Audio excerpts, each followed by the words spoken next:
Ya. Ahí está. Continúa a entrar a gente. Ahí está.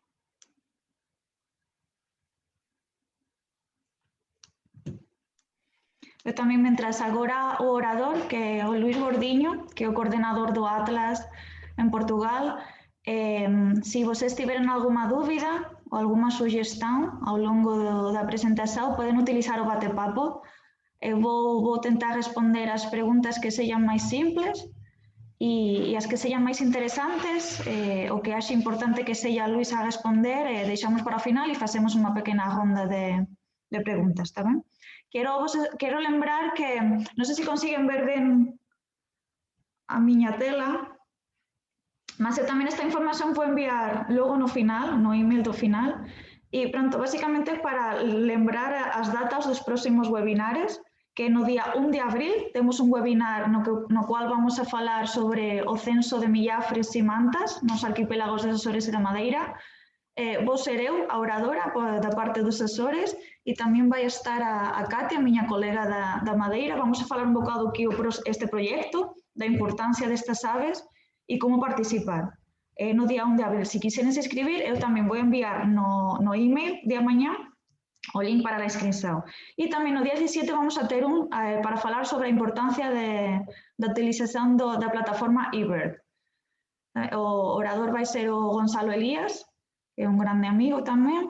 As inscripcións aínda non están abertas, mas así que estén, poderás escribir. Imagino que serán partilladas no site da SPEA e tamén nas nosas redes sociais.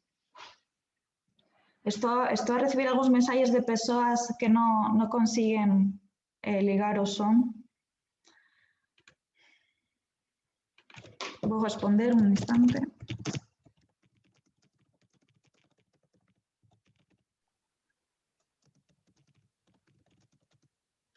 Tentar perceber se o som está direcionado para os auscultadores ou se para as colunas do computador. Porque se ligarem os auscultadores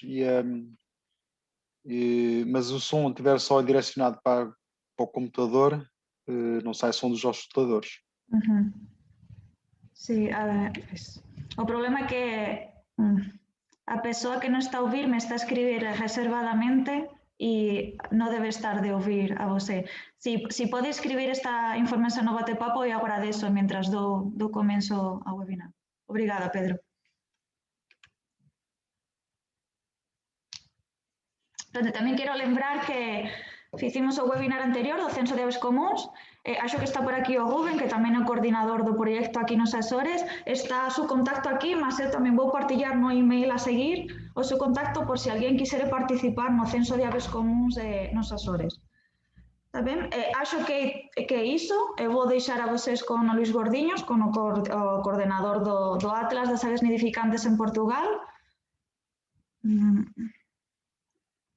Non consigue ouvir. Pronto, vou tentar que esta persoa entre con outro computador ou falar con ela, mas Luís, estás à vontade, podes comenzar a tua presentação? Ok, obrigado, Alba. Boa tarde a todos. Eu se calhar vou começar por partilhar aqui a tela e já começo a falar convosco, está bem? Dê-me só aqui um minutinho, só para ajeitar aqui um pouco as coisas. Ok. Ufa. Ok. Ora, muito bem. Em primeiro lugar, muito boa tarde a todos. Muito obrigado por se terem inscrito. Especialmente obrigado por estar, aos que já estão presentes. Queria agradecer também à Alba e à Açucena por organizarem estes webinars e por me convidarem. Eu, como sabem, venho falar do terceiro Atlas das aves nidificantes em Portugal e um pouco também da situação do Atlas nos Açores. O Atlas começou em 2015 e já teve 4 coordenadores. Primeiro foi o Dr. Domingos Leitão, que é o diretor executivo da SPE. Depois a seguir foi o Dr. Joaquim Teodósio, que é o coordenador do programa terrestre. A seguir contratou-se o Dr. Pedro Cardia e agora, desde outubro do ano passado, que sou eu que estou a coordenar. E isto para vos dizer que eu, como imaginam, fiz muita coisa desde outubro do ano passado, mas há uma coisa que eu não fiz, que foi fazer tábua rasa daquilo do trabalho dos meus antecessores. E, portanto, por exemplo, alguns dos slides que eu vos vou mostrar foram feitos pelo coordenador anterior, pelo Pedro Cardia. Outra coisa que é capaz de ter captado a vossa atenção são estes logotipozinhos todos aqui em baixo, e sobretudo do POCUR e do Portugal 2020, e acho que vão ficar surpreendidos se eu vos disser que o Atlas não tem nenhum financiamento dirigido, não tem nenhum financiamento específico. O que existe é um financiamento só para o continente, ainda por cima, e é um financiamento, é outro projeto, mas que precisa de dados recentes sobre aves nidificantes em Portugal, e que então e que financia uma pequena parte do Atlas, porque o Atlas não tem um financiamento dirigido. Eu achei... Desculpa, Luís, antes que o pessoal que tem o microfone ligado, eu vou desligar novamente e ativa o teu, tá bem? Ok, está com... Cá estou eu de novo, então. Obrigado, Olga. Realmente estava um bocadinho ruído. Então, dizia-vos eu que, por causa desta questão do enquadramento noutro projeto, eu pensei começar o nosso webinar justamente por aí, por enquadrar o Atlas. Espera lá, que isto, aparentemente, agora sou eu que estou aqui com um problema. Ok. Espero que seja só lentidão. Mas então, enquadrar o Atlas neste outro projeto, que é o projeto da Lista Vermelha, a Lista Vermelha das Aves de Portugal. Depois, a seguir, vou-vos falar um pouco sobre o que é um Atlas. Ui, desculpem. As animações perderam-se, Salva. Afinal, perdeu-se alguma coisa. Pronto, já fiquei avisado. A seguir, vou-vos falar um bocadinho sobre o que é um Atlas, como é que se organiza um Atlas, sobre a metodologia de campo, sobre a inserção de registros. Vou fazer um pequeno balanço também dos primeiros 6 anos do Atlas, portanto, 2015-2020. Vou-vos apresentar o plano para o ano corrente, para 2021, e depois vou terminar mostrando alguns resultados preliminares. Provavelmente será a parte mais interessante para vocês. Então, atendendo a este enquadramento na lista vermelha, se calhar um título mais longo, mas mais correto aqui para o nosso webinar, seria então a revisão da lista vermelha das aves de Portugal continental e o terceiro Atlas das aves nidificantes. E, portanto, importa começar por explicar um bocadinho o que é uma lista vermelha ou um livro vermelho. Basicamente, é um catálogo onde se definem e se compilam os estatutos de ameaça das diferentes espécies, neste caso de aves, que ocorrem em Portugal continental. Lá está, daí o financiamento disto ser só para Portugal continental. Esse estatuto de ameaça, basicamente, traduz a probabilidade das diferentes espécies ou de cada espécie se extinguir num determinado período de tempo. E porque falamos de ameaças e de estatuto de ameaça, eu começaria justamente por aí, pelas ameaças a que as aves estão sujeitas e que, infelizmente, como vocês sabem, são mais que muitas, não é? Desde as ameaças que advêm, por exemplo, da agricultura intensiva, com a aplicação de agroquímicos maciça, monoculturas, a urbanização também ela altamente intensiva, etc, etc. De tal maneira que existem vários artigos, alguns dos quais feitos com dados de ciência cidadã, portanto, dados recolhidos pelo cidadão comum e não dados recolhidos por cientistas, que mostram então o declínio da avifauna em várias regiões relacionado com estas ameaças. E por isso coloca-se a questão que é o que é que nós podemos fazer, nós cidadãos, o que é que nós podemos fazer para contribuir para as ameaças serem mais bem conhecidas e depois, posteriormente, minoradas, porque primeiro temos que as conhecer. Nós podemos então escolher e participar em associações, em grupos de trabalho, podemos envolver-nos, tomar parte ativa, tentar promover uma consciência ambiental, mas podemos também participar em projetos de ciência cidadã e assim contribuir para obter dados robustos e com maior cobertura. E é muito por aí que eu vou conduzir aqui o nosso webinar de hoje. No fundo, trata-se de pegar neste amor, neste gosto que nós temos pelas aves e pela observação das aves e tentar converter isso em conhecimento esse que depois é muito importante para a conservação, sendo que há uma retroalimentação depois entre estas três coisas. Eu tenho tendência para falar um bocadinho depressa, porque normalmente as apresentações não são de 1 hora, mas eu já me vou acalmar um bocadinho mais. Eu ainda estou-lhe a dar gás, mas isto já vai ao sítio. Lista vermelha das aves. Portanto, dizia-vos eu, portanto, esta conversão é a lista vermelha das aves. Vamos ver aqui um bocadinho o histórico da lista vermelha, ou talvez melhor dito, dos livros vermelhos dos vertebrados, porque as aves começaram por ser apenas um capítulo no Livro Vermelho dos Vertebrados de Portugal. Ora, os livros vermelhos já tiveram 2 edições, uma em 1990 e outra em 2005, e particularmente este livro vermelho de 2005 é uma obra bastante substancial, com textos descritivos bastante longos para as espécies com estatuto de ameaça mais elevado. Agora era a altura de atualizar os estatutos de ameaça das aves, mas optou-se por fazer um documento mais prático e mais simples, daí chamarmos-lhe lista vermelha, porque será essencialmente as novas tabelas, com os estatutos de ameaça revistos e depois uns textos descritivos mais sintéticos, explicando só as alterações de estatuto que vão ocorrer. Foi precisamente neste trabalho que a SPE e o ICNF se lançaram e que se espera esteja concluído para o ano. Mas então, para além de ser conveniente atualizar as listas vermelhas com regularidade, mas mais do que isso, o Estado português está obrigado a reportar regularmente as tendências das espécies nidificantes em Portugal, por causa de certas diretivas de que é signatário, como é o caso da Diretiva Aves, que obriga a reportar periodicamente essas questões. Então, no último relatório da Diretiva Aves, que foi este 2013-2018, já utilizou dados do terceiro Atlas das Aves Nidificantes para descrever, então, as tendências em termos quer de abundância, quer de distribuição. E vamos olhar um bocadinho para esses valores que são interessantes, para um resumo desses dados que é bastante interessante, começando aqui pelas abundâncias. Ora, o Atlas, pela metodologia que tem, e da qual eu já vos vou falar, não permite recolher dados de abundâncias sobre todas as espécies, não é? Só é possível obter dados de abundâncias para as espécies mais comuns ou para as espécies que são alvo de censos dirigidos, e é por isso que nós temos ali aquela fatia a negro, à volta de 20%, que são espécies para as quais não há dados de abundância, o Atlas não fornece dados de abundância.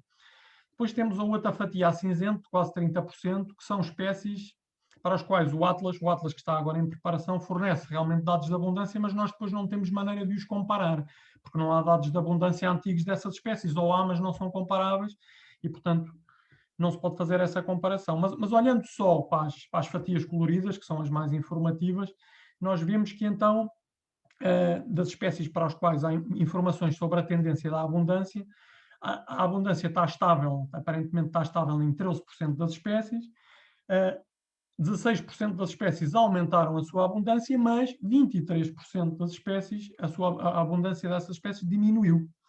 Olhando agora aqui um bocadinho para as tendências em termos de distribuição, portanto o cenário já é um bocadinho diferente, porque o Atlas fornece informação sobre distribuição de todas as espécies que nidificam em Portugal continental e insular. Portanto já não há a fatia preta, e mesmo a fatia cinzenta também aqui não tem lugar, porque nós temos um Atlas anterior, o segundo Atlas de nidificantes, que já cobriu Portugal continental e ilhas e já tinha distribuições para todas as espécies, e portanto também não há espécies em que não se consiga indicar uma tendência da distribuição. Agora, o que há, e que é a fatia mais importante, é um conjunto alargado de espécies, aqui à volta dos 45%, para os quais a tendência da distribuição parece ser estável. A distribuição não parece nem estar em aumentar, nem a diminuir, ou pelo menos não de uma forma estatisticamente significativa.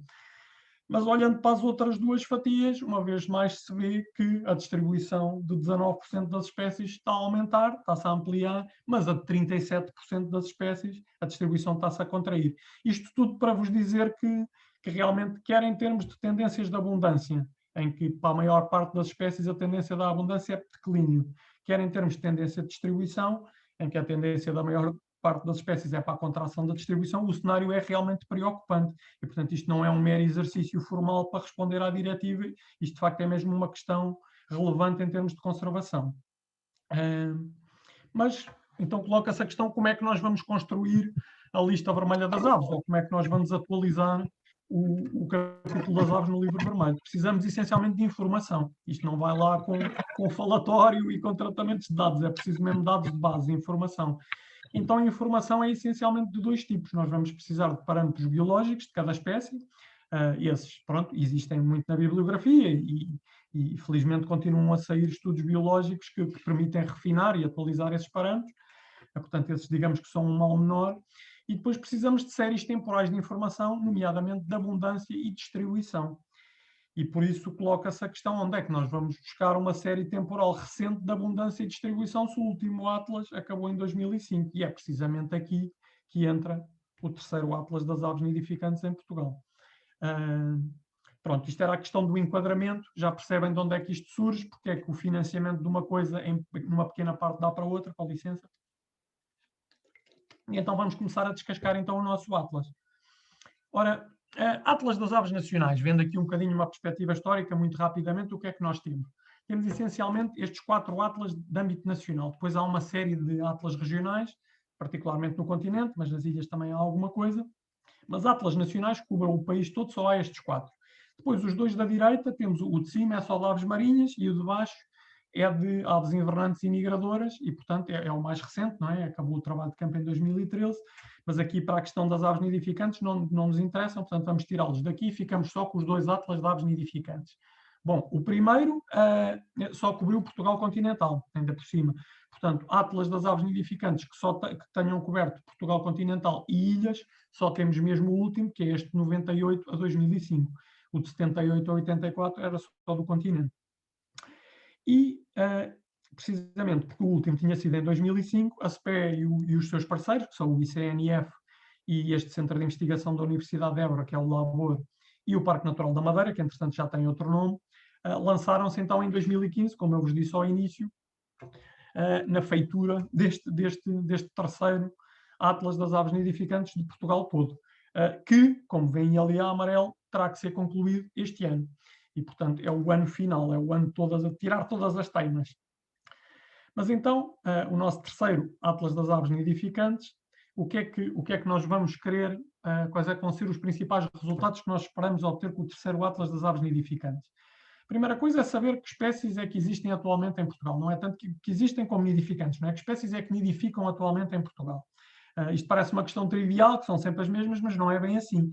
Realmente há um núcleo duro de espécies que se mantém constante, nidificantes regulares desde os anos 70, mas a verdade é que há um número de espécies também, muito menor, é certo, mas que começou a nidificar, novas nidificantes, e também, infelizmente, algumas espécies que se extinguiram como nidificantes. Portanto, esta questão, embora muito básica, tem alguma pertinência, saber quais é que são as espécies que atualmente nidificam em Portugal. Depois também queremos saber qual é a sua distribuição atual em Portugal. Isso já é mais óbvio, que as distribuições estão constantemente a mudar e que nestes 15 anos já há muitas diferenças a considerar. Depois, e agora tenho aqui um problemazinho, peço-vos desculpa, um problemazinho logístico, de não ver, tenho que arrastar aqui uma coisa, porque senão não vou conseguir ver nada disto. Bom, esperem só um minuto. Sim, não preocupes, Luís. Ok, desculpem lá. Já devia ter feito isto há mais tempo, mas como não estava, como eu tenho umas boas margens, achei que isto não ia acontecer, mas enganei-me. Ok, pronto. Então, voltando à carga. Outra coisa que queremos saber é qual é que é a sua abundância atualmente, porque as abundâncias, como vocês também sabem muito bem, vão variando ao longo do tempo e, portanto, é preciso também ter valores atualizados de abundância. E depois queremos saber onde é que elas se reproduzem atualmente. Portanto, não apenas onde estão, mas onde se reproduzem não só as presenças, mas também os indícios de nidificação, que já vamos ver mais adiante. E, finalmente, mas não menos importante, é melhor usar aqui o cursor, queremos saber o que é que mudou em relação aos atlas anteriores. O que é que mudou em relação a este período de 98 a 2005, do último atlas, ou ao anterior, de 78 a 84. Isto são os períodos de trabalho de campo, não é? Mais do que quando foram publicados, interessa quando foi feito o trabalho de campo. Muito bem, portanto, isto são as coisas que nós queremos saber com o terceiro atlas. Agora, também achei que vos podia falar um bocadinho sobre como é que se faz um atlas. Ora, a primeira coisa que nós... Bem, não me levem a mal, eu frequentemente vou-me socorrer aqui da imagem do continente. Eu já sei que há muitos participantes que são até do continente, mas isto é dirigir... O foco aqui é nos Açores, e vocês verão que o foco vai ser realmente nos Açores, mas eu às vezes socorri-me de imagens do continente por várias razões. Uma delas é que, bem, nós no continente temos 1007 quadrículas, enquanto que nos Açores temos 53, essa é uma razão. Depois, por uma questão aqui o ponto 3 da coordenação, isto foi dividido numa quantidade enorme de zonas com responsáveis regionais, enquanto que as ilhas, basicamente, há um responsável regional pela região dos Açores, que é precisamente a nossa anfitriã, aqui a simpática Alva, e depois há um responsável pela região da Madeira, que é a Cátia Gouveia. Portanto, é tudo muito mais simples. Eu apresento-vos aqui o caso mais complicado para vocês perceberem, bem, por um lado, que se conseguimos resolver isto, também vamos resolver o caso nos Açores. Essa é a primeira mensagem. E a segunda é que, percebendo o caso complicado, o caso simples é canja. Mas, portanto, dizia-vos eu, é preciso dividir o território para fazer um atlas, depois é preciso mostrar cada quadrícula, caso seja essa a unidade em que a gente vai dividir o território, mas que é o mais usual, e depois é preciso arranjar uma maneira de coordenar tudo isto. Ora, no caso presente, nós optamos por dividir então o território de Portugal continental e ilhas, em quadrículas de 10 por 10 km, utilizando este sistema de coordenadas ETRS 89, para, pura e simplesmente, facilitar a comparação com os outros atlas que se estão a fazer neste momento. O atlas anterior não utilizou esta quadrícula, utilizou a quadrícula também de 10 por 10 km, mas com outro sistema, o sistema UTM, portanto há que fazer essa conversão para fazer as comparações, mas optámos por usar o sistema que é mais usado agora. Depois, para mostrar cada quadrícula, o que é que nós vamos fazer? Ora, portanto, cada quadrícula de 10 por 10 km pode ser subdividida em 25 quadrículas mais pequeninas, de 2 por 2 km, a que nós chamamos tétradas. E a nossa metodologia passa por visitar 6 dessas 25 tétradas. Não falamos em visitar 6 das 25 tétradas ao acaso, falamos em tentar escolher 6 tétradas que sejam representativas dos habitats que existem na quadrícula de 10 por 10 km. Portanto, ter os habitats, todos os habitats representativos e, preferência, na mesma proporção em que eles estão na quadrícula. Mas eu já vos vou explicar isso melhor. Aqui, em termos da coordenação e em termos relativamente simples, portanto, temos o território dividido em 23 regiões, temos as tais 21 regiões de Portugal continental, que estavam no mapa anterior, e depois mais as duas, que são os Açores e a Madeira, e os responsáveis regionais, então, têm esta incumbência de atribuir as quadrículas aos voluntários. Muito bem. Mas vamos concretizar isto mais um bocadinho, que eu sou o homem das coisas concretas, então queremos saber quem é que está realmente a fazer este atlas. E eu digo quem é que está a fazer, por um lado porque ele está em curso, mas porque isto que eu vos mostro aqui é essencialmente o plano conforme isto foi pensado em 2018. Portanto, quando se conseguiu o financiamento da lista vermelha, e uma pequena parte da qual dá para o Atlas, então pensou-se que as coisas seriam feitas assim. Agora, nós só no final é que vamos ver exatamente como é que elas foram feitas. Portanto, isto não é como foram feitas, mas sim como é que nós pensamos fazê-las, como é que nós em 2018 pensávamos fazê-las. Ainda estava eu longe de vir coordenar isto. Mas pronto, nessa altura pensou-se que à volta de 40% do trabalho deveria ser feito por voluntários. Depois, à volta de 25% deveria ser feito pelo ICNF. Isto seriam basicamente as quadrículas que continham áreas protegidas no continente. Depois, 17% do trabalho seria feito por um dos parceiros, o tal Centro de Investigação da Universidade de Évora, que eu já vos falei, o LABOR, 10% pela SPE, e depois os restantes 10% seriam feitos então pelos tais prestadores do projeto POCUR da lista vermelha, que também financiou algumas das quadrículas feitas pelo LABOR, de tal maneira que as quadrículas financiadas são 22%, são na casa de 22%. Portanto, é os 10% daqueles prestadores, mais aqui 12% do LABOR, e o resto, os outros 5%, o LABOR fez só enquanto parceiro, fez voluntariamente enquanto parceiro. Pronto, portanto, este era o plano, era o plano que existia. Agora, detalhando aqui um pouco mais a metodologia. Portanto, estamos a ver aqui estas regiões em que Portugal foi dividido para efeitos de coordenação. Depois, dentro de cada região, vamos pegar aqui na região do Porto e Viseu Norte, que era de onde era o meu antecessor, e de que ele ainda é coordenador responsável regional, aliás, e vamos ver então que a região tem uma série de quadrículas de 10 por 10 km, e depois, dentro de cada uma dessas quadrículas de 10 por 10 km, como eu vos expliquei, há as tais 25 tétradas que são codificadas por letras. E, portanto, nós dessas 25 tétradas, como eu também já disse, vamos escolher 6, lá está, não ao acaso, mas tentando apanhar todos os habitats que estão presentes na quadrícula 10 por 10 e na devida proporção. E depois, em cada tétrada, e peço-vos desculpa por ter que mover isto outra vez, isto realmente é um problema, talvez aqui para cima, pronto. Em cada tétrada fazemos um percurso a pé de 30 minutos, portanto, nós só vamos consumir 30 minutos em cada tétrada. E ao longo desse percurso de 30 minutos, nós o que vamos fazer, nós o que vamos fazer é contar todos os indivíduos de todas as espécies que vimos ou ouvimos. Portanto, todos os indivíduos que são detectados ao longo do percurso a pé de 30 minutos são contados. E vamos registar as evidências de nidificação. E isto, de registar as evidências de nidificação, é absolutamente crucial. É tão crucial que eu até vou beber um bocadinho de água, com licença. Antes de vos falar mais detalhadamente da questão das evidências de nidificação. Então, vamos ver, por um lado, o que são evidências de nidificação, não é? Lá tenho eu que tirar isto aqui da frente. Ora, evidências de nidificação, como o próprio nome indica, não é? Ok. Há 4 categorias de evidências de nidificação, assim é que é. A espécie ou não nidifica, ou então a nidificação é ou possível, ou provável, ou confirmada. Até aqui é relativamente pacífico.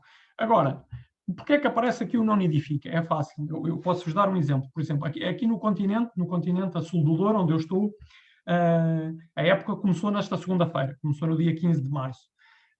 E nesta altura, no início da época, o que é que acontece? Há muitas espécies invernantes que ainda não se foram embora, ainda estão presentes. Depois há bastantes migradores, há em migração pré-nupcial, que estão em passagem, mas que não vão nidificar. E, portanto, tudo isso vai ter que ser depois resolvido na altura do tratamento dos dados. No fim da época é a mesma coisa. Aqui no continente a sul do Douro, a época vai acabar a 15 de julho e nessa altura já vai haver espécies que estão em dispersão, ou até algumas muito precoces já em migração pós-nupcial. E, portanto, que vão uma vez mais aparecer em sítios onde não nidificam. Portanto, por isso é que aparece aqui o não nidificante. Nós vamos ter estes dados, mas vamos querer retirá-los, porque é um atlas de nidificantes, não queremos que tenha mapas nem textos de espécies que não nidificam. Portanto, estas vão ser retiradas. O Pedro colocou aqui o exemplo do papa-moscas preto, que é um bom exemplo, de facto, é uma espécie, nós até ao fim de abril vamos ter bichos em migração pré-nupcial, e depois vamos ter bichos em dispersão, porque ela nidifica nas montanhas da Península Ibérica, em Espanha, e portanto eles vão começar a dispersar logo em julho, e portanto é o tipo de espécie que vai ter que ser retirada, a menos que se descubra a nidificar em Portugal, entretanto, que ainda não aconteceu, pelo menos não a nidificar regularmente. Portanto, esta é a categoria que não interessa para o Atlas, e depois as 3 que nos interessam são estas. A nidificação ou é possível, ou é provável, ou é confirmada. E então vamos começar a ver aqui, uma a uma, os vários códigos. Isto, no fundo, é uma questão de códigos, não é? Os vários códigos que são correspondentes à evidência de nidificação possível. Portanto, temos o cenário mínimo, portanto, os códigos eles estão em ordem crescente portanto, quanto mais elevado o código, maior é a probabilidade de nidificação, não é? Portanto, a probabilidade mais baixa é pura e simplesmente observar uma espécie em possível habitat de nidificação durante a época de reprodução. Depois temos o código 2, em que já temos um macho a cantar ou chamamento nidificante durante a época de reprodução. Já é uma evidência um bocadinho mais forte, que poderá estar a nidificar, mas ainda estamos no âmbito do possível. Então, passamos para isto. Portanto, isto é uma coisa convencionada, mas isto está bastante otimizado para ter significado biológico. Não é? É convencional, mas tem significado biológico.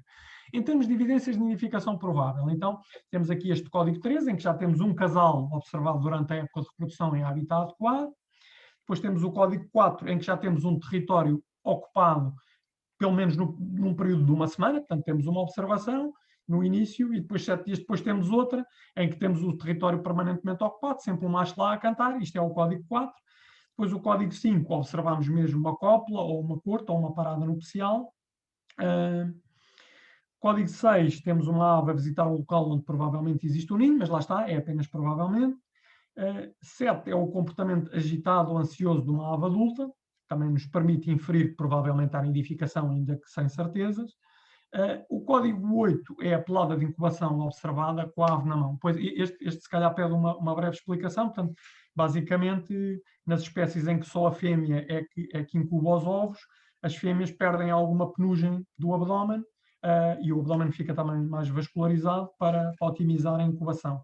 Nas espécies em que os dois sexos incubam, isto acontece em ambos os sexos, mas isto é uma coisa que só se vê com a ave na mão. Portanto, isto é normalmente durante a anilhagem científica, com a ave na mão, sopra-se para o abdômen e vê se tem pelada de incubação ou não. Se tiver, é provável que a espécie esteja a nidificar. Mas mesmo assim não é confirmado, porque, por exemplo, aves ainda imaturas, no seu primeiro ano, já podem desenvolver pelada de incubação, mesmo sem estarem a nidificar, e, portanto, é considerado este código 8 como indicador de nidificação provável. E, por último, temos a observação de uma ave a construir um ninho ou entrar numa cavidade, que lá está a construir um ninho, provavelmente vai nidificar, mas pode não chegar a nidificar. E passamos então à última categoria de evidências de nidificação, e que são as evidências mais evidentes. São as evidências de nidificação. Ui, isto saltou aqui um slide, peço desculpa. São as evidências de nidificação confirmada, em que temos então a ave desviando a atenção do observador. Tem aquela situação clássica do borrelho ou da andorinha do mar, a fingir que tem uma asa partida, a arrastar-se para a gente ir atrás dela em vez de descobrir o ninho. Ou tem então um ninho usado recentemente, com cascas de ovos do próprio ano em que está a ser feita a observação. Podem ter também um juvenil que deixou o ninho recentemente. Adultos a entrar ou sair de um local onde existe ninho, indicando que está ocupado. Este código é usado normalmente quando não se consegue ver para dentro do ninho. Ou então adultos a incubar. Nós vemos o adulto está a incubar, mas não conseguimos ver se por baixo estão crias, estão ovos. Depois, o código 14, falamos já de um adulto a transportar comida para os juvenis ou a transportar o saco fecal. O saco fecal também, para quem não sabe, portanto, a maior parte das espécies evitam acumular fezes no ninho, não é? Por uma questão de não atrair parasitas ou de não atrair predadores com o cheiro, e, portanto, de uma forma mais ou menos meticulosa, vão retirando as fezes dos juvenis do ninho. E muitas vezes, mais para o fim da época, quando já há muitos juvenis, vê-se os adultos quer a levarem comida para o ninho, quer a trazer os sacos fecais do ninho para os descartarem.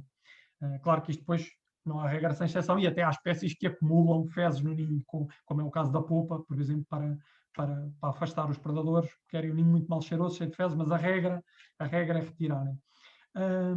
Desculpem, eu gosto sempre de falar destas coisas, porque eu não sou gestor de projeto, eu sou ornitólogo, atenção.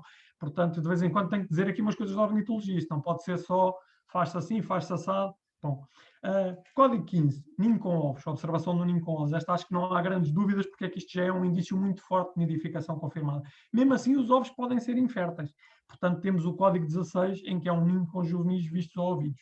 Pronto, que é assim o apogeu da nidificação. Mas então, apontar estas coisas quando se está a fazer o tal percurso de 30 minutos na tétrada, ao longo do qual nós vamos registar todas as espécies ouvidas ou observadas, é muito importante, não para todos os contactos, vocês podem ver 10 bichos, mas só interessa anotar o bicho daquela espécie, qual foi a máxima evidência que obtiveram. Mas já vamos ver isso mais em detalhe. Ora bem, tão importante como a questão do como fazer o Atlas, portanto, aquele detalhe metodológico, é um pouco o calendário. E nós aqui temos duas situações bastante diferentes e muito importantes ambas de serem referidas. Temos, por um lado, as visitas sistemáticas às quadrículas de 10 por 10 km, que foi aquilo que eu vos falei até agora, mas depois temos outra coisa não menos importante, que são as observações não sistemáticas. Ora, porque é que as observações não sistemáticas são muito importantes? Porque no portal que nós estamos a usar no âmbito do Atlas, no portal onde vocês, tenho a certeza, no fim disto vão começar a inserir dados em abundância, que se chama Portugal Aves eBird, portanto é a versão portuguesa do eBird, que é uma plataforma gigantesca que funciona em todo o mundo e que funciona espetacularmente bem, de tal maneira bem que fez uma pessoa que observa aves desde 1984 como eu e que tem muitas dezenas de cadernos de campos passar a utilizar a aplicação do eBird, portanto funciona mesmo muito bem, não estou a dizer isto para ser simpático ao projeto, mas esse portal que nós estamos a usar para o Atlas, uma esmagadora maioria da informação que aí é colocada sobre Portugal, continental e insular, são observações não sistemáticas, não são observações com o protocolo do Atlas, não são observações de visitas sistemáticas a quadrículas e a tétradas, não, são observações não sistemáticas. E esses 90% de informação é muita informação. E se essa informação tiver os tais códigos de nidificação associada, ela é extremamente valiosa. Porquê? Porque as observações não sistemáticas podem ser feitas em qualquer altura do ano. E como todas as evidências de reprodução são válidas e muito úteis, vocês percebem que, eu vou-vos dar um exemplo concreto, como vos estava a dizer, aqui onde eu me encontro, que é no continente, em Portugal continental, a sul do Douro, a época começou na segunda-feira, 15 de março. Ora, bastante antes disso, eu já vi, por exemplo, melros juvenis a serem alimentados pelos pais. E já inseri essa informação, não sistemática, com o código de nidificação, muito alto, nidificação confirmada, juvenis recém-voadores a serem alimentados pelos pais. Portanto, é uma informação. A nidificação nessa quadrícula ficou já confirmada, ainda nem começou a época. Portanto, é mesmo crítico apostar. Isto é uma coisa que está ao alcance de um observador mesmo muito pouco experiente. Mesmo uma pessoa que só conhece uma espécie, eu vivo nos Açores, só conheço o tentelhão, mas por acaso vi um tentelhão a levar umas palhas para fazer o ninho. em qualquer altura do ano, em janeiro, em dezembro, não interessa. Se eu for ao Portugal Labs e Iberd e inserir isso e puder o código de nidificação, isso já pode ser útil. Se for uma ilha em que o esforço seja muito baixo, em que haja falta de códigos de nidificação. Pronto, portanto, observações não sistemáticas, o calendário é todo o ano e o que é importante é inserir os códigos de nidificação. Nós temos tentado passar esta mensagem, mas vocês reparem, como eu digo aqui, neste momento só 10% dos registros não sistemáticos é que têm código de nidificação. Portanto, há aqui um grande trabalho a fazer. E eu estive a falar com ela um bocadinho antes de começarmos e ela disse-me que nos Açores, coisa que eu já suspeitava depois de ver os mapas que vos vou mostrar, que nos Açores, de facto, ainda não há muita tradição de se inserirem os códigos de nidificação e é uma coisa super simples. Como eu vos vou mostrar, não implica escrever nada. Aquilo é um menu em que já está lá tudo escrito, é só selecionar. Mas já voltamos a isto. Vamos agora então ver o calendário das visitas sistemáticas às quadrículas de 10 por 10 km, que é um bocadinho mais complexo. E então, o calendário processa-se da seguinte forma. Portanto, peço desculpa que andei aqui... Não, mas pode ser assim mesmo. Temos duas opções. Ou fazemos uma só visita sistemática por quadrícula, e esta é a modalidade que eu recomendo aos observadores mais experientes. Porquê? Porque há muitas quadrículas por fazer e estamos no último ano. Então, é preferível fazer 2 quadrículas com uma visita do que fazer uma só quadrícula com 2 visitas. Se a pessoa tiver capacidade para, numa visita única, recolher uma quantidade de informação suficiente, eu prefiro que ela faça 2 quadrículas com uma visita que me faça uma quadrícula com 2 visitas. Portanto, fazendo só com uma visita, fazendo a quadrícula só com uma visita, ela deve ser feita a partir de 15 de abril. Se for feita com 2 visitas sistemáticas, aí as visitas já devem estar intervaladas de um mínimo de 30 dias. E esta modalidade é a modalidade que eu recomendo às pessoas que têm menos experiência ou que não conhecem o terreno. Não conhecem, eles até pedem uma determinada quadrícula ou pedem uma quadrícula numa região, é-lhes atribuída à quadrícula que elas não conhecem, nunca lá foram. Então, eu aí recomendo que se façam 2 visitas. Há uma primeira visita que vai servir também para reconhecer o terreno, logo para recolher uma série de informação útil. E depois ainda tem outra vantagem, é que vocês, ao fazerem uma primeira visita, mais no início da época, vão apanhar as espécies residentes. As espécies residentes tipicamente vão nidificar mais cedo do que os migradores, particularmente os migradores de longa distância. Os migradores transsaarianos chegam mais tarde e nidificam mais tarde. Se vocês fizerem uma primeira visita relativamente cedo, vão apanhar as espécies residentes muito ativas e vão ser muito mais fáceis de detectar. E vão ficar logo despachadas, entre aspas, pelo menos a sua presença e a sua abundância. E quando forem fazer a segunda visita, já podem estar um pouco mais concentradas nos migradores ou nas espécies que nidificam mais tarde, independentemente de serem migradores ou não, e nas confirmações de nidificação das primeiras. Portanto, para uma pessoa com menos experiência, se calhar é melhor fazer só uma quadrícula ou fazer menos quadrículas, mas fazer as 2 visitinhas. E aí temos então aqui também um calendário um bocadinho mais complicado, que é assim, nos Açores e a norte do Douro, o que é suposto é, eu vou ter que mexer isto aqui outra vez, peço-vos desculpa, nos Açores e a norte do Douro, a primeira visita deve ser de 30 de março a 15 de maio e a segunda visita de 15 de maio a 15 de julho. Depois, na Madeira e a sul do Douro, que são os valores que eu vos tenho estado a falar, porque é onde eu me encontro, a primeira visita deve ser feita de 15 de março a 30 de abril, lá está, segunda-feira passada, 15 de março a 30 de abril, e a segunda de 1 de maio a 30 de junho. Pronto. Portanto, este é o calendário para a amostragem sistemática de quadrículas quando se fazem 2 visitas. Muito bem. Agora, já vos estive a falar um bocadinho do portal onde nós estamos a inserir os dados, onde vocês vão inserir os dados, tenho a certeza, depois disto. Depois de me estarem aqui 1 hora a ouvir, eu não tenho dúvida que vocês vão inserir aqui dados como se não houvesse amanhã. E então o portal Portugal Labs Iberd tem este aspecto aqui e, portanto, vocês podem usar ou o portal, portanto, podem anotar os dados no papel no campo e depois inserir no portal, ou podem inserir os dados diretamente no campo, no vosso smartphone, utilizando a aplicação, que também funciona primorosamente. Mas se utilizarem, se forem para a versão do portal, então vão clicar ali no submeter e isso vai-vos permitir inserir a lista de uma visita sistemática à tetra. A tal tetradazinha, onde vocês fizeram o percurso de meia hora, pimba, carregam, metem o código que a Alba ou eu vos vamos fornecer, o código da tetra, colocam ali o código da tetra, depois colocam a data da visita, colocam o protocolo Atlas das Aves Nidificantes, colocam a hora de início, a duração, a distância e o número de pessoas. Claro, se estiverem a utilizar a aplicação, ela preenche-vos aqui uma série de campos automaticamente, ou seja, à mesma tem que selecionar o protocolo Atlas, mas a data fica logo preenchida, a hora fica logo preenchida, a distância fica logo preenchida, etc. Depois, aqui no ecrã seguinte, é que vocês vão colocar o número de indivíduos de cada espécie que detectaram e os benditos códigos reprodutores. Lá está, como eu vos estava a dizer, isto é o aspecto que a coisa tem no portal. Portanto, tem aquilo que os ingleses chamam um drop-down menu, não é? Tem um menu já pré-feito, em que vocês só têm que escolher o código de reprodução mais elevado, carregam, o menu baixa e vocês escolhem. Olha, lá vi o adulto com comida ao saco fecal, carregam aqui e fica logo o código 14. Não escreve nada, portanto, isto é uma coisa simplicíssima, mesmo para quem não tem experiência nenhuma. Na aplicação, muito recentemente, eles parece que nos quiseram pregar a partida, muito recentemente mudaram um pouco o aspecto disto e já não é este drop-down menu, já não é este menu, portanto são umas bolas coloridas que têm umas abreviaturas dos códigos de reprodução, mas também, mal vocês tocam em cada bola colorida na aplicação, ela dá-vos esta descrição textual, que é o ninho com juvenis, que é o ninho com ovos, e depois vocês só têm que escolher uma. Portanto, é igualmente simples, é também só uma questão de hábito. Finalmente, têm que preencher, têm que carregar ali no 5, que estão a submeter uma lista completa, e é isso, e está feito. Pronto. Agora vou-vos mostrar então aqui alguns números do Atlas, não é? Agora que falámos assim uma barragem rápida à metodologia e à inserção de dados, vamos ver aqui alguns números do Atlas.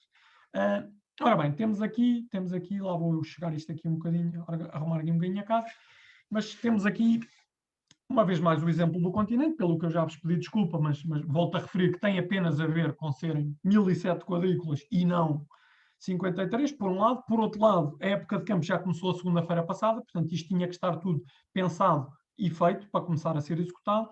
A época nos Açores, como já vos mostrei, a época das visitas sistemáticas só vai começar no final do mês e, portanto, nós ainda estamos a otimizar os últimos aspectos para iniciar o trabalho, mas o continente já tem que estar fechado e, portanto, eu quis-vos mostrar aqui a confusão e mesmo um problema muito complicado como o do continente, houve maneira de dar a volta a isto, portanto, a gente nos Açores também vai conseguir acabar isto em beleza.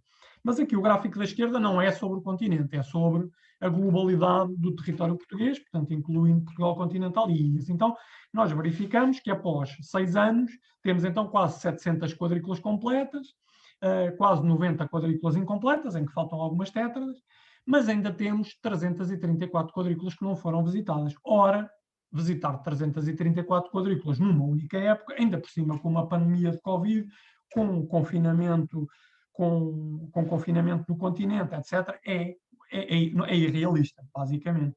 E então, como é irrealista, nós tivemos que puxar um bocadinho pela cabeça para ver como é que íamos resolver isto. E, portanto, basicamente trata-se de estabelecer prioridades, como em muitas outras coisas da vida. Portanto, priorizar as quadrículas. E para priorizar as quadrículas, de que é que nós nos vamos socorrer?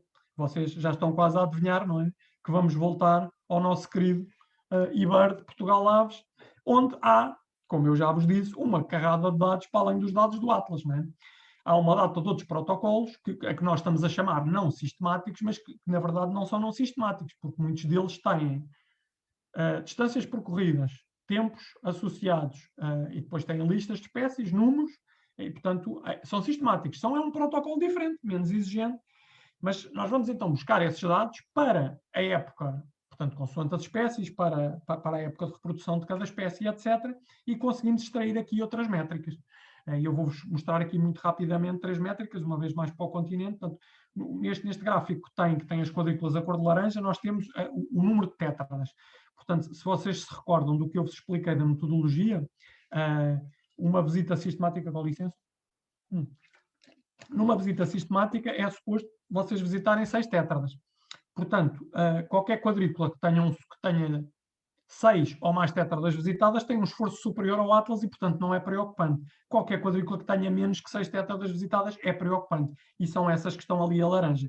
E, como veem, já não é um cenário tão pesado como as que não têm visitas sistemáticas de todo. Portanto, os dados ditos não sistemáticos já vieram aqui melhorar um bocadinho. Depois, se olharmos para o gráfico do meio, verificamos, estamos a ver o número de listas completas inseridas no eBird por quadrícula. Nós aqui até fomos mais ambiciosos, porque vocês reparem que numa visita sistemática são visitadas 6 tétradas e, portanto, basta haver 6 listas. Mas nós assumimos que quando o protocolo é outro, 6 listas não basta. Vão ter que ser pelo menos 10 listas para ter um esforço comparável ao Atlas. E mesmo assim, verificamos que as quadrículas que têm menos que 10 listas são muito menos do que as que estão por visitar, como vocês veem no mapa do meio. Agora vou só aqui arrastar. Ui, peço desculpa que já fiz a geneira, passei aqui isto à frente. Vou só arrastar aqui para ver melhor. O mapa da direita mostra-nos ainda uma outra métrica, que são os minutos de observação. Portanto, se vocês, numa visita sistemática, visitam 6 tétradas e despendem 30 minutos em cada tétrada, portanto, 30 minutos vezes 6 tétradas são 180 minutos. Qualquer quadrícula que tenha mais de 180 minutos ou mais, o observador passou lá mais tempo do que na visita do protocolo Atlas. E só as outras é que têm um esforço inferior à Atlas. E são relativamente poucas. Então, o que nós fizemos foi combinar estas 3 métricas numa só, a que chamamos o esforço total. Eu estou-me a lembrar da Alba a dizer-me para não ser demasiado técnico. Eu espero que isto não seja demasiado técnico. De qualquer forma, isto é só uma pequenina parte. Já vamos voltar a coisas mais terrenas. Isto aqui foi só um pequeno exercício para quem gosta de tratamento de dados. Eu mostrei aqui um bocadinho do tratamento. Mas pronto, acabamos por chegar a esta métrica do mapa da esquerda, que é o tal esforço total insuficiente, e em que as quadrículas com esforço total insuficiente, que estão a negro, não é? As que estão a cinzento claro têm esforço total insuficiente, mas ainda por cima são marginais, o que significa que grande parte da área terrestre da quadrícula ou é mar, no caso da costa ocidental, ou então é Espanha, no caso das quadrículas orientais e das quadrículas do Nordeste. E, portanto, as quadrículas não marginais com esforço total insuficiente são 170. Ora, isto já é um valor que nós podemos perfeitamente ambicionar a cobrir, mesmo na última primavera, mesmo com o Covid. Embora o ano passado não se tenham feito sequer 100 quadrículas. Atenção. Portanto, isto continua a ser ambicioso. Mas uma coisa é ser ambicioso, outra coisa é ser irrealista. E nós aqui também vamos jogar o nosso as, que são os prestadores do PO-Seur, não é? Portanto, o tal financiamento da lista vermelha. Então, nós vamos pôr os prestadores do PO-Seur, os tais 3 prestadores do PO-Seur, portanto, a UTAD, a Biomater e o Labor, a tentarem tapar estas manchas de esforço insuficiente maiores, porque são umas manchas que vão aparecer nos mapas de todas as espécies comuns. E, portanto, os prestadores, já está combinado com eles, que vão começar por arrumar com estas. E, portanto, nós temos aqui a cor de laranja, as quadrículas que vão ser feitas pelo Labor, pela Universidade de Évora, a verde, as que vão ser feitas pelo Laboratório de Ecologia Aplicada da Universidade de Trás-os-Montes e Alto Douro, e a azul, as que vão ser feitas pela empresa Biomata. E com isto, as manchas grandes de esforço insuficiente ficam logo muito reduzidas. As restantes quadrículas estamos a distribuir por voluntários, felizmente já temos uma série de quadrículas atribuídas, umas dezenas, e, portanto, a coisa está encaminhada para se conseguir este problema que parecia complicadíssimo ser resolvido de uma maneira mais ou menos airosa. Mas, nesta altura, vocês já perguntam, então, e nos Açores? E com razão, justifica-se a questão.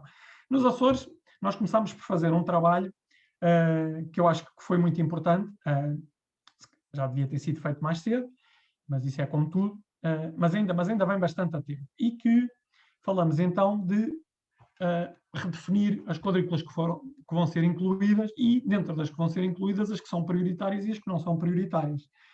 Eu vou-vos mostrar aqui vários exemplos, começando... Não, mas já agora, só muito rapidamente, fazer aqui um histórico da coisa. Portanto, o que se fez nos primeiros 6 anos, portanto, entre 2015 e 2020, basicamente pegou-se na grelha do segundo Atlas das Aves Nidificantes, converteu-se do TM para a TRS, portanto, mudou-se o sistema de coordenada e não se fizeram ajustes. Pronto. E agora o que nós fomos fazer foi, nem de propósito, foi fazer esses ajustes.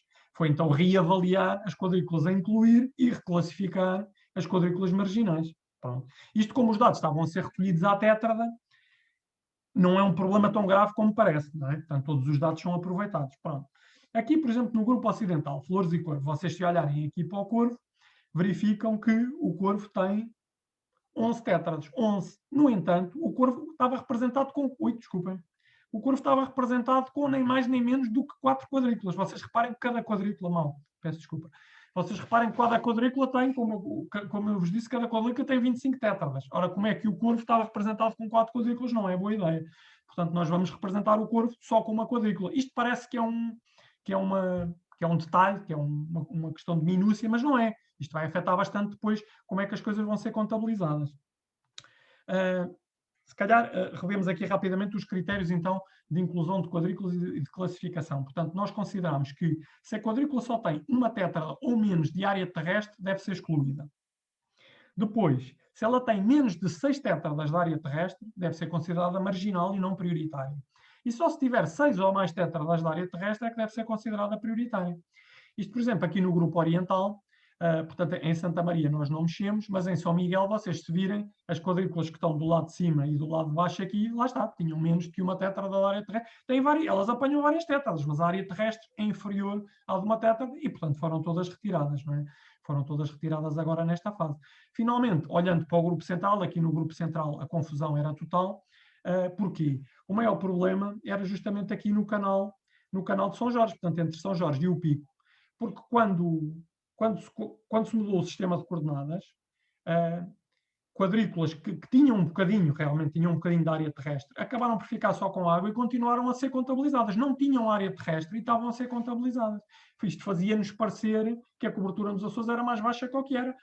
Pronto, portanto, nós acabámos com isso, portanto, limpámos aqui o canal de São Jorge, pronto, também aqui a ponta de São Jorge, lá está, vários aqui na terceira, etc. Pronto, isto só, a coisa é de tal maneira que nós passámos de 73 quadrículas para 53, portanto, é uma diferença substancial em termos do número de quadrículas que têm, então, que ser convenientemente amostradas. Depois deste exercício, já é possível, então, vermos aqui algumas métricas, já tendo provados estes novos valores. E então, eu conheço a máxima que não se deve mostrar tabelas em apresentações, mas este é um caso especial, porque realmente é uma tabela, por um lado, pequena e, por outro lado, acho que é muito fácil de visualizar. Portanto, vocês em cada linha têm uma ilha, não é? Portanto, têm primeiro o grupo ocidental, as Flores e o Corvo, depois o grupo central e depois, ao fim, o grupo oriental, São Miguel e Santa Maria. Depois, as colunas a cinzento, as duas colunas da esquerda têm as quadrículas amostradas e as duas colunas a cinzento da direita têm as quadrículas por amostrar. O que nós vemos assim logo imediatamente é que já foram amostradas completamente 23 quadrículas e que foram amostradas de forma incompleta duas. Ainda por cima, estas quadrículas incompletas só falta uma tétrada em cada quadrícula. Ora, como vocês viram anteriormente, para mostrar uma tétrada só é preciso meia hora. Ok, mais o tempo que se despende a ir à tétrada e a regressar. Mas, portanto, estas resolvem-se de forma relativamente fácil. Fazer uma tétrada e ficamos com 25 completas. Pronto. Depois, as não prioritárias têm uma área terrestre muito, muito pequena. Portanto, tal como o nome indica, não é nada prioritário fazê-las, não é? Não é nada prioritário fazê-las para obter uma imagem nítida, fiável, comparável com os dados anteriores da situação no arquipélago.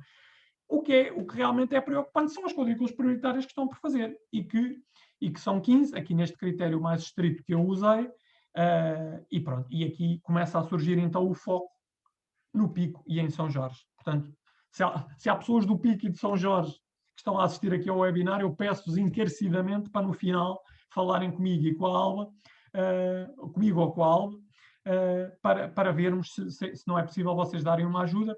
Eu com registros suplementares, com registros não sistemáticos, eu diria que seguramente que sim, mesmo que o vosso grau de experiência seja muito baixo, conseguem fazer registros não suplementares, pôr os códigos de identificação, e isso já ajuda.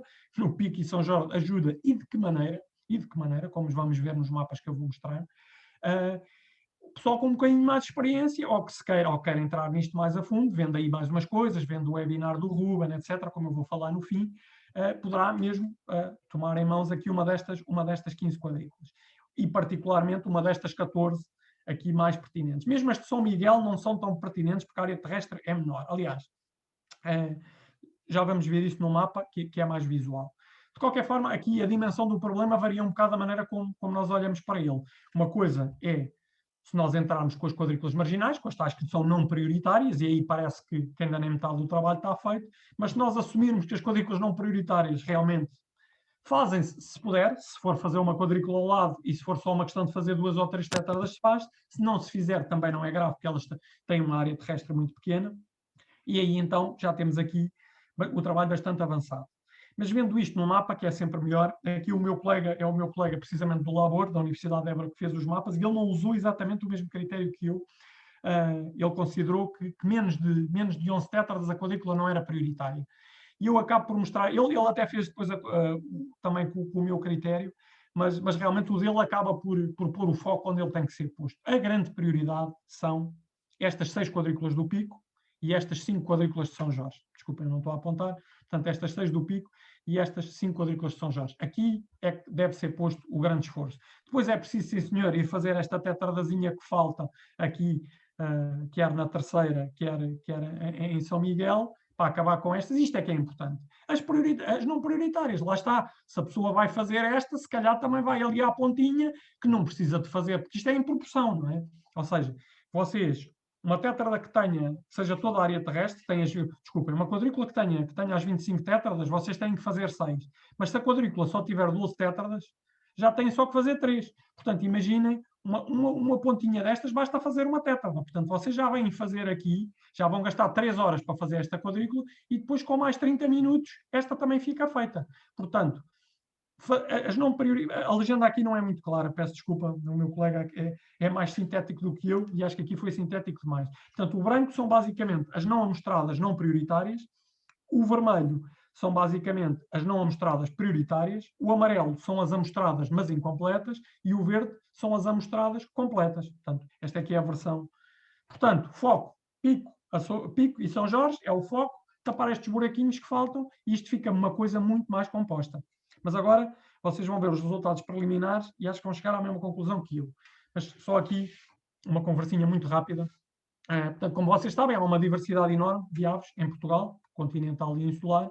Essa grande diversidade de aves surge, em parte associada à diversidade do coberto vegetal, coisa que acontece quer no continente, quer nas ilhas. Há uma série de gradientes que existem, gradientes de umidade, gradientes de temperatura, gradientes de amplitude térmica. E há mais alguns fatores, como seja os graus de intervenção humana, que são muito variáveis, a extensa linha de costa, que já é pertinente no continente, é mais pertinente ainda nas ilhas, as zonas úmidas litorais, de água doce, mas litorais, que são muito importantes também. Depois o continente acaba por funcionar como uma importante rota migratória, não tanto para as aves planadoras, que passam sobretudo por Gibraltar, mas para os passeriformes e particularmente na migração pós-nupcial, a faixa costeira de Portugal continental é uma importante rota migratória. E depois, por fim, mas não menos importante, os arquipélagos da Macaronésia dão um grande contributo para essa avifauna muito rica de Portugal. Os Açores, a Madeira e as selvagens. Pronto, nós em Portugal todo, temos 64 famílias de aves, à volta de 500 espécies. Portanto, tem aqui este número vale o que vale, não é? É um número recente, mas o IBIRD, o número do IBIRD está inflacionado por uma série de espécies de aves exóticas que fogem de cativeiro e que não têm populações sustentáveis e também estão aqui contadas, mas pronto, é uma referência. Mas vamos, mais importante que isso, vamos ver os resultados preliminares aqui dos Açores. Então, nós temos os resultados preliminares, variam com o grupo taxonómico e variam com a amplitude da distribuição das espécies. No caso dos passeriformes, portanto, os pássaros com uma distribuição muito ampla no arquipélago, portanto, estão presentes em praticamente todo o arquipélago, o que nós verificamos é que praticamente não há falhas de presença, comparando com o Atlas anterior, praticamente nesta fase, com 6 anos de trabalho de campo, já não há falhas de presença, nem é preciso o 7º ano para tapar as falhas. O que faltam é códigos de nidificação. Isso faltam, e muito, sobretudo no pico, como vamos ver a seguir. Relativamente aos não passeriformes, nós vemos diferenças face ao último Atlas, ainda se notam diferenças, e essas diferenças são mais óbvias nas espécies que têm uma distribuição mais restrita. Isto porquê? Porque faltam os dados dos censos dirigidos e porque faltam, uma vez mais, os códigos de nidificação nos registros não sistemáticos. Os censos dirigidos, por exemplo, no caso dos Açores, estão a ser feitos, por exemplo, pelos serviços de caça para as espécies cinegéticas, estão a ser feitos pela Universidade dos Açores e pela SPE para algumas aves marinhas, e esses dados dos censos dirigidos vão entrar aqui, mas ainda não entraram, e vão compor isto bastante mais. E depois, o que se nota aqui, o que é transversal aos grupos taxonómicos e à amplitude da distribuição, é a falta dos códigos de nidificação, que são mesmo importantes. E eu sempre que falo neles tenho que beber água, por isso com licença. E então, vamos ver exemplos destes dois grupos. Mas, só carregando aqui, porque senão isto não há. Ok. Então, temos aqui um primeiro exemplo, que é o exemplo do estorninho. Portanto, falamos de... Deixem-me só já agora pôr isto numa posição mais conveniente. Um passeriforme com uma distribuição extremamente ampla. Como vocês veem, após 6 anos de trabalho de campo, já não se encontram falhas em relação ao Atlas anterior, o que faltam é códigos de nidificação. Portanto, há uma série de quadrículas que têm presenças no eBird, têm as tais outras listas, que nós estamos a chamar não sistemáticas, mas que não têm códigos de nidificação, e, portanto, há uma presença a que nós poderemos fazer corresponder nidificação possível, se for uma presença dentro da época de reprodução da espécie, mas mesmo assim, olhando para o Atlas anterior, havia aqui muita nidificação provável e confirmada, que agora não há. Isto para o estorninho. Agora, olhando, por exemplo, para aqui há aquilo que penso que alguns de vocês chamam a vinagreira ou totinegra, é tal e qual a mesma situação. Portanto, não há falhas em relação ao Atlas anterior, está nas mesmas quadrículas, o problema é a falta dos códigos. O mesmo para o mel. Está em todos os sítios que estava no Atlas anterior, mas há o problema dos códigos. E passamos então aos não passeriformes. Eu começo aqui com um não passeriforme com uma distribuição bastante ampla, que é o cagarro, e já se começam a notar então falhas de presença. Por exemplo, vocês vejam que ele não está ali no corvo, não é? Onde estava no Atlas anterior e continua a nidificar. Isto, quando se incorporarem aqui os dados dos censos de aves marinhas, isto naturalmente vai desaparecer esta falha, mas agora ainda há estas falhas. E depois, uma vez mais, há a falta de códigos de nidificação. Há a falta de códigos de nidificação em Santa Maria, há a falta de códigos de nidificação em São Miguel, há a falta de códigos de nidificação no Pico, etc. Portanto, um problema comum a passeriformes e não passeriformes, distribuições amplas e não amplas. Outro exemplo, a alma negra, portanto, um não passeriforme, não é? Uma ave marinha, e para além disso, com uma distribuição já bastante mais restrita. No Atlas anterior, no segundo Atlas, tinha-se confirmado a nidificação em Santa Maria, onde agora temos apenas aqui uma presença, e tinha sido considerada possível a nidificação na Graciosa, onde agora já foi confirmada. Além disso, no Atlas atual, temos mais duas presenças aqui. Pronto, isto, uma vez mais, precisamos dos dados dos censos para saber se estas presenças, precisamos saber o que é que corresponde a estas presenças, porque isto podem ser só aves em alimentação ou podem ser, de facto, novos casais reprodutores ou mesmo uma nova colónia.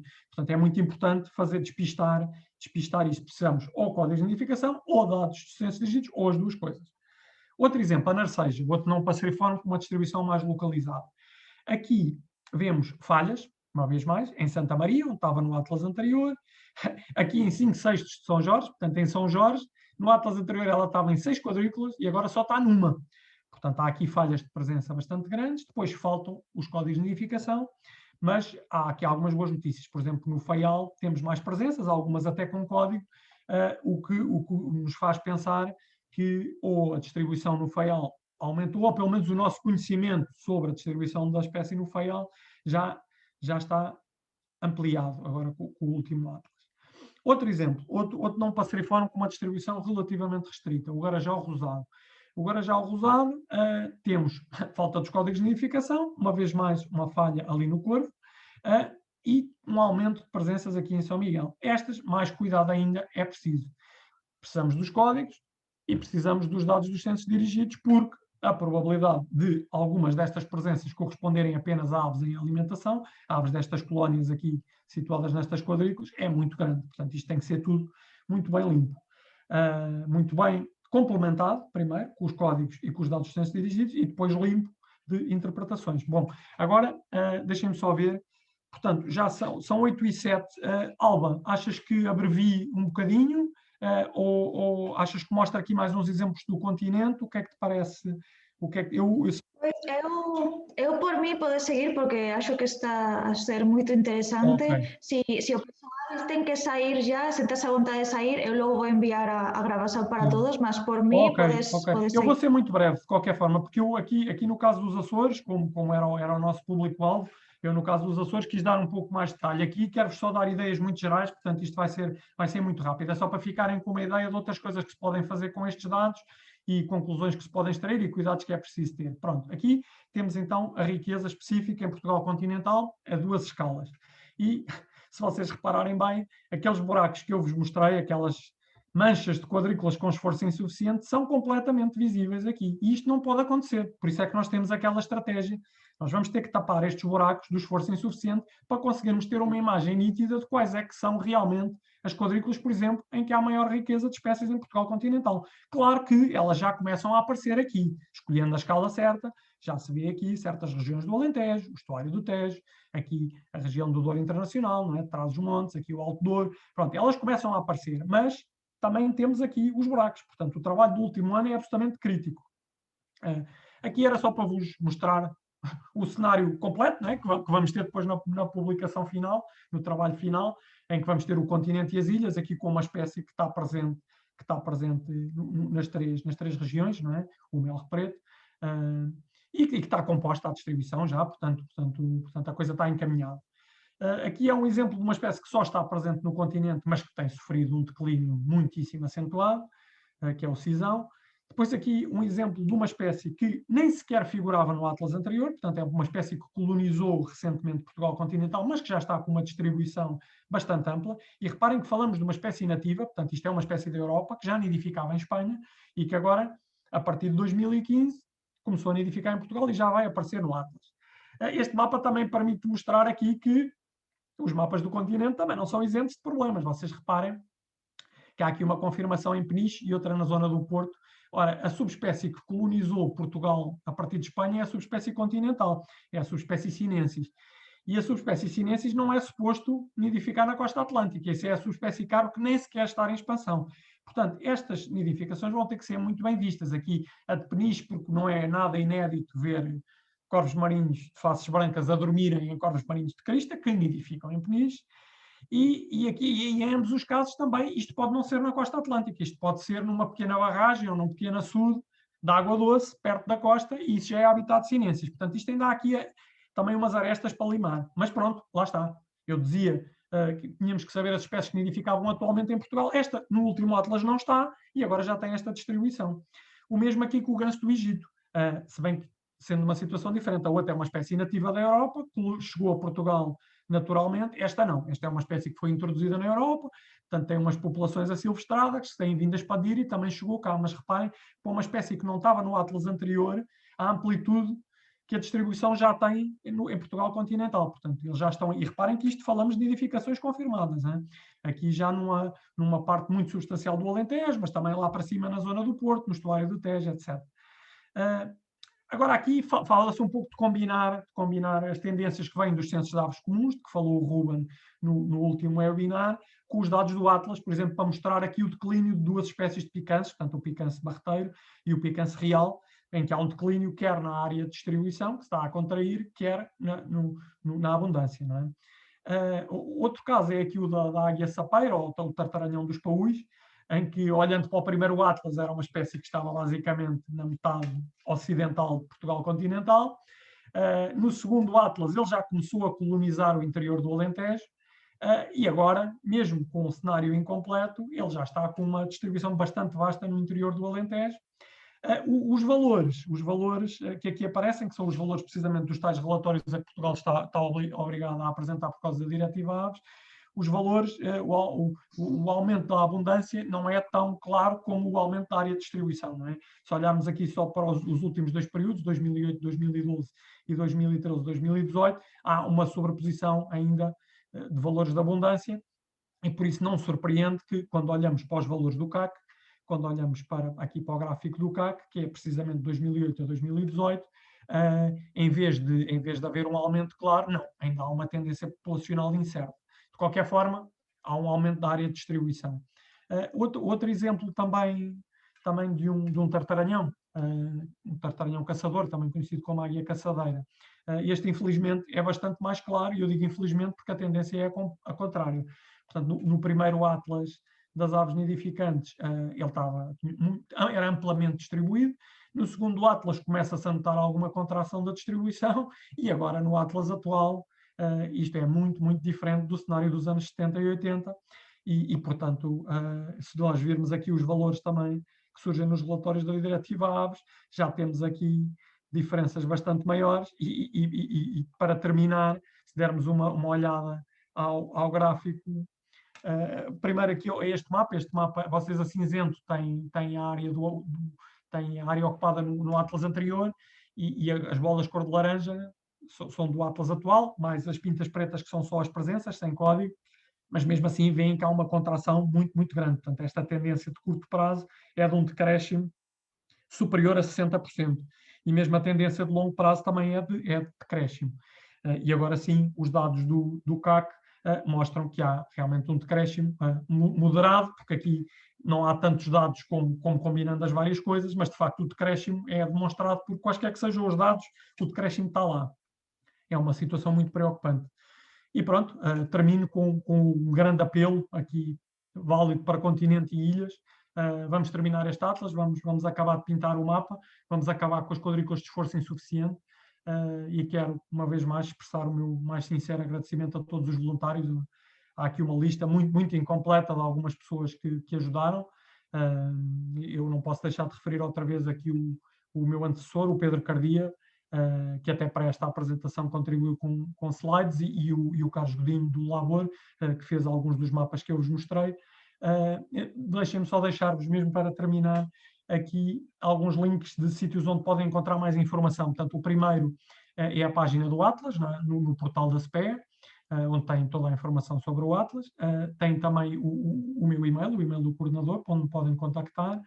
Depois também vos ia sugerir que se tornassem membros deste grupo do Facebook Contagens de Aves de Portugal, onde frequentemente são postas novidades do Atlas. Por exemplo, ainda na segunda-feira desta semana coloquei lá uma nova folha informativa que tem já bastante informação recente sobre o Atlas.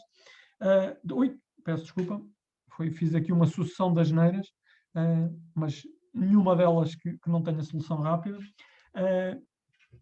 Depois, lá está, não é demais voltar a falar do nosso Portugal Aves e Verde, não é? O portal onde vocês, a partir de hoje, vão começar a pôr registros não sistemáticos com código de identificação com fartura, e depois, mais tarde, quando começar a época, no fim do mês, e eu ou a Alba já vos tivermos atribuído quadrículas, começar a fazer quadrículas fortes no Pique e em São Jorge, especialmente, e, portanto, o portal Portugal Aves e Verde, a partir de agora, uma referência incontornável. E ainda vos ia sugerir, porque eu não foquei aqui a questão das aves nidificantes nos Açores e da sua identificação, porque achei que o Ruben Coelho já tinha feito um excelente trabalho a esse nível no webinar do CAC dos Açores, que eu vos vou sugerir, que a Alba já se ofereceu para partilhar o link.